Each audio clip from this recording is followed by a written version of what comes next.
கோமதி நாயகம் கிரியேஷன் நேயர்கள் அனைவருக்கும் என் அன்பான வணக்கங்கள்.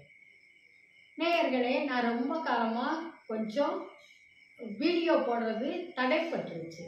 இப்போ திரும்பவும் ரொம்ப சுறுசுறுப்பாக ஆரம்பிச்சிட்டோம். ஆனால் அதுக்கு என்ன காரணம் அப்படின்னா, நான் கதை எழுதுறதுல ரொம்ப மும்முரமாக இருந்தேன். ஒரு நாவல், அதாவது சீரியலுக்காக ஒரு நீரின் நிறம் சிகப்பு அப்படிங்கிற ஒரு உண்மை கதையை எழுதினேன். அது ஒரு 400 பக்கம். பிறகு 12 சிறுகதைகள் அடங்கிய இந்த தொகுப்பை வெளியிட்டேன். ஸோ இதனால எனக்கு வீட்டு வேலைகளுக்கு இடையில இதையும் செஞ்சு டைம் சரியாக போச்சு. ஆனால் திரும்பவும் நாங்கள் வந்துட்டோம். இப்போ என்ன சொல்ல போகிறேன், கடைசியாக என்ன சொல்லியிருந்தேன், சுகரை பற்றி 8வது எபிசோடில் என்னோட முதுகில் ஒரு சுண்டக்காய் மாதிரி ஒன்று வந்துச்சு அப்படின்னு. அதோட நிற்கிது. அந்த சுண்டக்காய் பெருசானா சுகர் லெவல் கூடிருச்சுன்னு நான் தெரிஞ்சுப்பேன். அது சின்னதானா ஆகா குறைஞ்சிருக்குன்ட்டு. பெருசானா என்ன செய்வேன், ரொம்ப அலர்ட்டாக கொஞ்சம் சாப்பிட்றதுல எல்லாம் கார்போஹைட்ரேட்டை குறைச்சி சாப்பிடுவேன். இப்படி விளையாடிட்டு இருந்தேன். இதோட முடிச்சிருந்தேன்.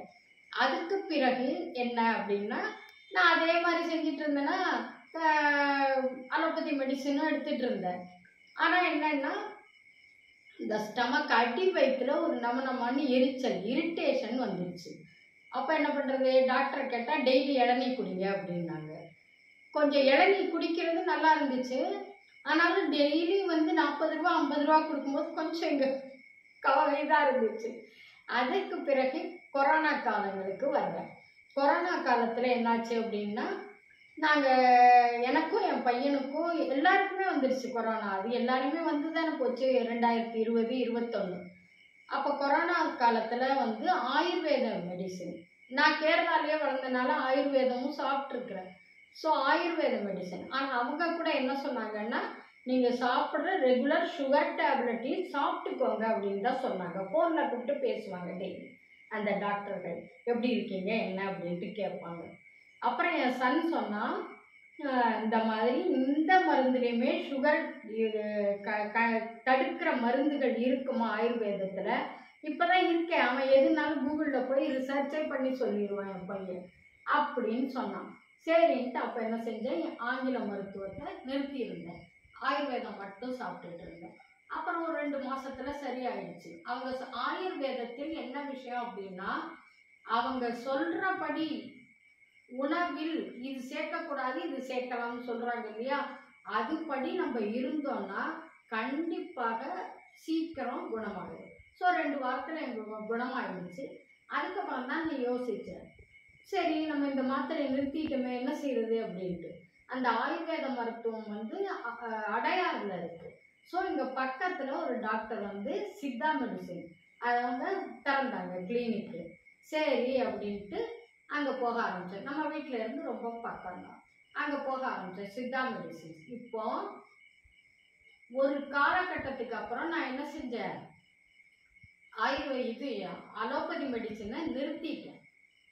ஏன் அப்படின்னா, அலோபதி மெடிசினும் சித்தாவும் சேர்த்து சாப்பிட்டுட்டு இருந்தேன்.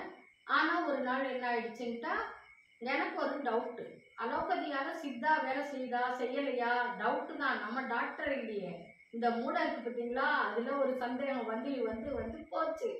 அப்போ நான் யோசித்தேன், சரி இதை மெதுவாக நிறுத்திடலாம் அப்படின்ட்டு ஸ்லோவாக நிறுத்திட்டேன்.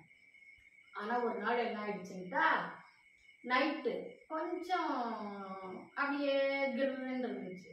அப்போ என் பொண்ணை கூப்பிட்டு என்ன செஞ்சேன், பார்க்க சொன்னேன். அப்போ பார்த்தா 600 இருந்துச்சு. ஆஹா அப்படின்ட்டு யோசித்தோம். பிள்ளைங்கள்லாம் உடனே பக்கத்தில் இருக்க ஹாஸ்பிட்டல் வாங்கன்னு. நான் வரவே மாட்டேன் அப்படின்ட்டேன். அப்புறம் காலையில் எழுந்திரிச்சு என் பொண்ணு கேட்டாமா, உங்களால் பேரம்பேத்திக்கு செய்ய முடியுமா அப்படின்ட்டு. தாராளமாடி நான் 5 மணிக்கே எழுந்திரிச்சு காப்பியை குடிச்சிட்டேன். அதுக்கப்புறம் தாராளமாக உட்காந்து தான் இருக்கிறேன், காப்பியை குடிச்சிட்டு புத்தகம் படிச்சுட்டு மொபைல் பார்த்துட்டு அப்படின்னு சொன்னேன். அப்புறம் சமைச்சு கொடுத்துட்டேன்னு வைங்க. அதுக்கப்புறம் கொஞ்சம் அலர்ட்டாகி என்ன செஞ்சேன், டயட்டு. இன்னைய வரைக்கும் டயட்டில் ரொம்ப கண்ட்ரோலாக இருக்கிறேங்க. அதனால் எனக்கு HbA1c 15.7 இருந்தது, இப்போ 9க்கு வந்திருக்குது.